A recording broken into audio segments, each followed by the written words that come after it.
SBS입니다.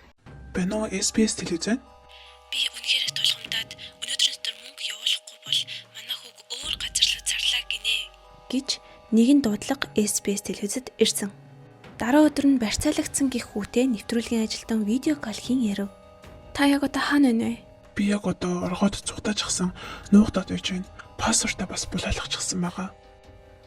SBS Көгөөши Айгуушпта гих сугаас энэ дугаарт Камбож Солонгос иргэдийг хуурам ихэлж хүчээр хөдөлмөр эрхлүүлж барьцаалах, дарамтлах гэмт хэргийн сүлжээг 88 хоногийн турш мөрдөн шалгасан баримтат нэвтрүүлгийг гаргасан. Нэвтрүүлэгт Ким Мин Сон гих залуугийн хэргийн талаар эхэлдэг. Солонгосоос ажиллах саналд хууртан Камбожид ирээд утас, пассворт, эрх чөлөөгөө хүртэл хураалган барьцаалагдсан энэ хүү гэмт хэргийн талаар ярих болно. Помжой Танжи Венч гэдэг зүйл байгаа. Энэ нь юу вэ гэхлээрэ гэмт хэргийн тосгон. Камбожид Венч гэдэг нэртэй хашаа хамгаалттай байгууламж байдаг юм байна. Энэ газар нь интернет, залилан, хүний наймаа, хууль бус мөрөөдө тоглоомын төв болж хувирсан. Дотор нь ажиллаж байгаа хүмүүс пассворт утсаа хураалгаад гадагш гарах эрхгүй байдаг юм байна. Энэ хэргийн талаар сурвалжлахаар SBS-ийн нэвтрүүлэгч зам мөрдөгч зэрэг маш олон баг хамт олон 88 хоногийн турш мөрдөн шалгасны үндсэн дээр 2 хүнийг буцааж эх оронд нь ирүүлж чадсан юм байна. За хамгийн ихнийх нь Ким Мин Сон гэдэг хүн байгаа. Гэхдээ Мин Сон гэдэг нь хуурамч нэр зохиосон овг нь бол яг Ким гэдэг овгтой хүний талаар ярьж байгаа. За тухайн үед яажсан бэ гэхээр энэ Ким Мин Сон гэдэг хүн маань өөрөө холбогдоод надад туслаач, авраач гэсэн байгаа. Тэгээ энэ бүхэнд итгэн SBS-с бүхэл бүтэн баг хамт олон очиж энэ хүнтэй уулзсан байгаа. Энэ хүнээс яриа авахын тулд эхлээд аюулгүй тухтай тайван газар орох хэрэгтэй байсан. Тэм учраас ойролцоох нэг буудалд ороод яриа авах болсон байгаа. Гэтэл энэ хүний байр байдлыг ингээд хараад тахнаа бүр маш их айсан, сандарсан.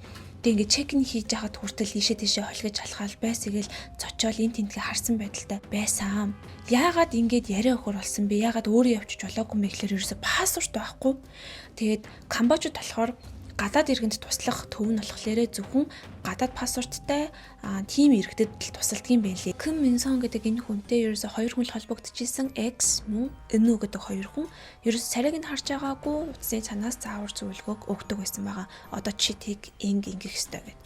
Тэг хурц ирмэгцээ шууд пассворт, гар утас бүх зүйлийг хурааж аваад гэмт хэрэг хэлгүүлдэг байсан байгаа. Мөнгө ар гэрээс нь мөнгө дарамтлж нэгдэг. Хэрэг өгөхгүй бол ингэж тамалж зовоодог, хөлн дээр нь тамхи унтраадаг, хумснуудыг ингэж бүр толиогоор нь авдаг байгаа байхгүй. Тэгээ энэ хүн бүр маш их айдас тавцсан. Тэгээ хаанаас яаж тусламж ирэхээ мэдэхгүй. Тэгээд гадаад пассворт байхгүй учраас хаашаа ч явж болохгүй, яваад тусламж авъя гэсэн хинч итгэхгүй, дээрэс нь бүр үйлчлэгч үзүүлэх байсан байгаа. Тэгээд SBS-ийн энэхүү телевизэд хандаад, энэхүү нэвтрүүлэгт хандаад очсон.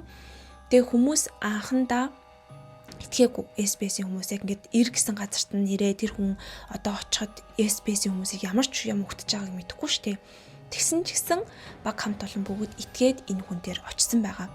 Тэгээд судлаад үзсэн нөгөө Энүү гэдэг хүн маань өөрөө барьцаалагдсан хүчээр гэмт хэрэг лойр хийдэг хүн болж таарсан байгаа.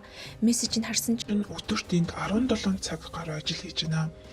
Чиний хурманд явж чадахгүй байгаа л үнэхээр харамсалтай юм аа. Энд миний банк, данс, койн зэрэг бүх зүйлээр намайг сүрдүүлж дарамтлаад бүгднгийн томж дээрэмцэн. Эдгээр цахилгаан борохоо буу мод шитэн барьж намайг цодож занал хийлээд яах ч аргагүй байна. Эдрийн гараас гарч чадахгүй байна. Гэхдээ би заавал 9 минут буцаад очно. хайртай шүү гэсэн мессеж байгаа. Тэгээ дандаа телеграмаар харьцдаг мессежээ явуулаад бүгдийг устгаад идэх юм байна. Хэрэг баригдах юм бол өөрөө бүр их зодуулах учраас. Тэгээ энэ дээр харьцахтаа болохоор гэрийнхэнтэй харьцсан байгаа юм л да. Би яна чи зүгээр үү гэсэн чинь Энсүү болохоор энэ дээр гэхдээ Энүү гэж гараад байгаа. Энсүү гэсэн байна. Яг уу бүгд камион буюу ийм цохимол хиймэл нэр аваад байгаа шүү. Овгнууд нь л бүгдийг ажиллахан. Гэсэн чи хариуд нь би зүгээрээ ээж аав сайн уу? Гайгүй юу? Би энэ яаж ийн гэж асуусан байгаа. За энэ дээр болохоор Энүү гэр бүлийнхэнтэйгээ ингээд хулгаагаар телеграмаар гэс мессежлж байгаа байхгүй юу? Энэ дээр юу гэж байна вэ гэхлээр дараа би Солонгост очисон ч гэсэн шүүхээр ороод ялах бах та. Тэгсэн ч гэсэн ээж аавдаа буцаж хурж ирэх ёстой штэ. Наан чин байгаагаас л илүү дээр элгүүдээ гэсэн чинь цагдаад мэдгдсэн болов уу гэж асуусан байна. Гэр бүлийнх нь ямиг яаж мэдхүү эхлээд Айгуушпта буюу саяны нэвтрүүлгийн нэрийг хэлж байна. Энэ нэвтрүүлэгт эхлээд хэлсэн байгаа. Өдөөс нь PD-ийн буюу тэр нэвтрүүлэгчийн нэвтрүүлэг хийх газар нь Пномпений ойролцоо байгаа. Пномпенээс миний явуулсан хаяг хүртэл 4 цаг гаруй зарцуулагдана. Машинтай ирэх юм бол 4 цаг гаруй болно л гэсэн үг юм байна. Тэгэхээр нэвтрүүлэг хийх газараа энэ хүү өнсөө явуулсан юм байна. За тэгээд нэвтрүүлгийн багийнхан энэ хүний яг хэлж байгаа бүх зүйлд итгээд бүр 4 цаг гарan явсны эцэст энэ хүний байршил дээр очисон байгаа газарт нь энүүгэх хүн маань шууд гарч ирээл энэ нэвтрүүлгийн багийнхантай явж чадаагүй өөрийнхөө амьдарч байгаа газар болон бусад хүмүүс хүртэл яаж амьдарч байгаа бүгднгийн ингээд баталгаажуулахын тулд нотлох баримт олохын тулд бүгднгийн ингээд бичсэн байгаа. Нууцаар камера асааж агаад гэтээ яг ихнээсээ чааталж байхдаа гадаа хүмүүс ингээд яваад байна. Би ингээд татлах баримт цуглуулж чадах хэсэг үнэхээр мэдэхгүй байна гэжсэн боловч гараад байрлаж байгаа бүх байршлуудыг ингээд харуулсан байгаа. Зураг дараад бичлэг хийгээд нотлох баримт олох хэрэгтэй учраас бүгднийг ингээд хийсэн байгаамаа.